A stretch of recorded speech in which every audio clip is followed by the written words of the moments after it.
சுடிதாருக்கும் சரி கவுனுக்கும் சரி இந்த மாதிரி கழுத்து வாங்கிச்சு பாருங்கள். டிசைனு சூப்பராக இருக்குங்க. உங்களுக்கு ரொம்ப பிடிக்கும்.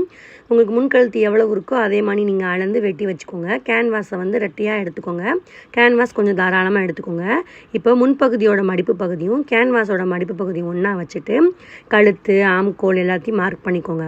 இப்போது ஷோல்டர் மட்டும் பாதியாக நல்லா பார்த்தா உங்களுக்கு தெரியும். ஷோல்டரை மட்டும் பாதியாக எடுத்துகிட்டு இப்போ மார்க் பண்ணலேருந்து இந்த பக்கம் வரைக்கும் பார்த்திங்கன்னா அந்த அளவை வந்து கீழேயும் அதே அளவை நம்ம எடுத்துக்க போகிறோம். அப்போனா தான் கட்டம் வந்து சமமாக வரும். அதனால தான் இந்த இடத்துல வந்து நீங்கள் ஒரு தடவைக்கு 2 தடவை பார்த்தீங்கன்னா தான் உங்களுக்கு புரியும். அப்புறம் கழுத்துக்கு கீழே உங்களுக்கு எத்தனை இன்ச்சு வேணுமோ இது வந்து உங்கள் அளவு தான்.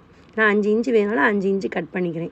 அழகாக நீங்கள் எப்பயும் கழுத்துக்கு வளைவு போடுற மாதிரி வளைவு போட்டுக்கோங்க. போட்டுட்டு நம்ம இதை கட் பண்ணி வச்சுக்க போகிறோம். இப்போ வந்து இந்த கேன்வாஸ்க்கு வந்து நம்ம 2 பார்டர் எடுத்துருக்கோம். நல்லா பார்த்துக்கோங்க. 2 பார்டர் நம்ம எடுத்து வச்சுருக்கோம்.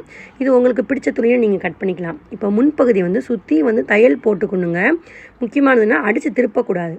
தையல் மட்டும்தான் போட்டு வச்சுக்கணும். இப்போது பாம்பாமில் அந்த சேலை கிளாத்துக்கு மெட்டீரியலை நீங்கள் இப்படி பாம்பாம் உருட்டி வச்சுக்கோங்க. கேன்வாஸை வந்து எந்த அளவுக்கு இருக்கோ அதை மார்க் பண்ணிக்கோங்க. மார்க் பண்ணிவிட்டு கேன்வாஸில் எடுத்துகிட்டு நமக்கு டிஸ்டன்ஸில் பாம்பாம் எந்த டிஸ்டன்ஸில் வேணுமோ அதை மார்க் பண்ணிவிட்டு பாம்பாம்மை பூரா நெட்டுக்காக வைக்கணுங்க. நான் தைக்கிற வசம் வச்சு தைங்க. இப்போது 2 பார்டர் எடுத்தோம்ல, ஒரு பார்டர்லாம் வச்சுருக்கோம். இப்போ இன்னொரு பார்டர் அதுக்கு மேலே போட்டு அந்த தையலுக்கு மேலேயே வந்து நம்ம தையல் போட்டோம்னா இந்த மாதிரி பாம்பாம் மட்டும் வெளியே வரும். இந்த இடம் உங்களுக்கு நல்லா புரிஞ்சிருக்கும்னு நான் நினைக்கிறேன். இப்போது இதை கெட்ட பகுதி திருப்பிக்கோங்க. இப்போது கேன்வாஸோட சென்ட்ரு பகுதியும் பாம்பாம் வச்சோம்ல அதோட சென்ட்ரு பகுதியும் ஒன்றா வச்சுட்டு சுற்றி வந்து தையல் போட்டுக்க போகிறோம். இப்போ நம்ம கழுத்தை மட்டும்தான் நம்ம கட் பண்ண போகிறோம். கீழே உள்ள பகுதி வந்து இப்படி ஒரு 1/2 இன்ச்சுக்கு விட்டுட்டு நம்ம கட் பண்ணணும். ஏன்னா இதை நம்ம குட்டி குட்டியாக கட் பண்ணிவிட்டு இதை வந்து பிசுறு இல்லாமல் மடக்கி அடிக்க போகிறோம். அதனால தான் பார்த்தாலே உங்களுக்கு தெரியுது. இப்போது இது ரெடி பண்ணிடுச்சுல, அழகாக இருக்குல்ல. இப்போது முன்பகுதி இருக்குல்ல, அதாவது நல்ல பக்கம் இருக்குது. இது வந்து கெட்ட பக்கம். இப்போ நம்ம கெட்ட பக்கம் தான் எடுத்துக்க போகிறோம்.